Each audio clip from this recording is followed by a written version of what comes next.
Everyone, आज हम आपके लिए लाए हैं कि आप सवाल कैसे पूछ सकते हैं दूसरों से।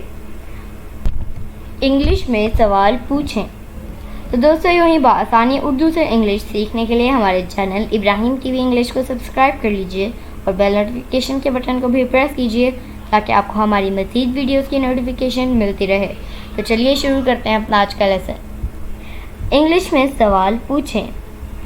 Who is there? Who is there? वहाँ कौन है? When to go? When to go? कब जाना है? When to sleep?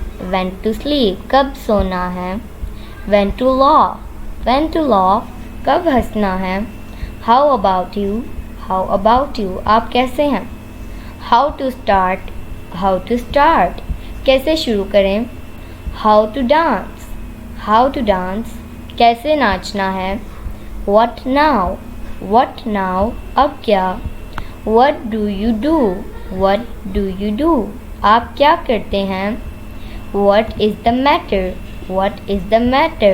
क्या मामला है? So my dear friends, it is it for today. I hope आपने बहुत कुछ सीखा होगा इस वीडियो से। Inshallah we'll be talking in next video. Take care. Bye for now.